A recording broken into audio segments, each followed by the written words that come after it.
Hello， 大家好，歡迎收睇積積嘅分享影片。今日想同大家分享一本象真度非常高嘅觀葉植物鈎織書啊！咁佢係用鈎針去完成嘅，咁啊用上嘅線材咧都係刺繡線、蕾絲線比較幼細啲嘅。咁我哋見到咧，教學今次主要集中喺呢個葉嘅部分，即係本體啦。咁至於花盤嗰啲咧，就大家需要去自備，又或者係咧自己鈎織一個花盤俾佢都冇問題嘅。咁啊，老師對呢個葉類啊、植物類咧唔算好熟悉啊，咁但係咧從佢嘅美觀嘅角度欣賞佢啦，咁啊非常之靚啊！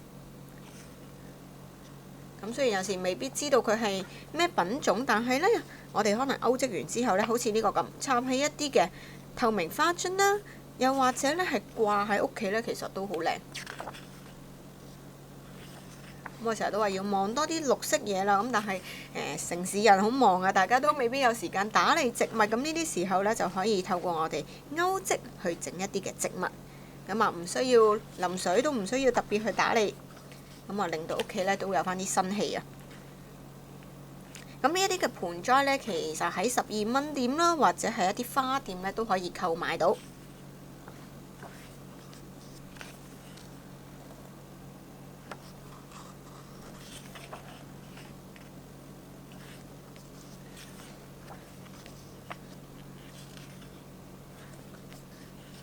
咁啊，後邊咧就會介紹翻今次用過嘅一啲嘅線材。咁裡面咧都有啲係換色技巧啦，又或者話俾大家聽咧，到底點樣將呢個嘅植物固定去個泥土裡面嘅方法。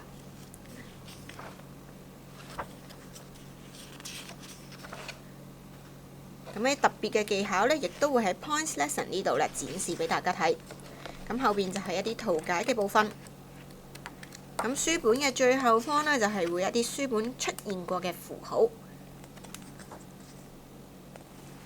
咁因為當中涉及到刺繡呢，亦都會喺度展示埋一個技巧嘅。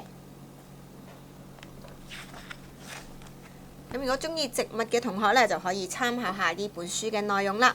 咁書本已經喺我哋樂購嘅網店可以購買，有興趣嘅同學呢，就直接上我哋網站選購。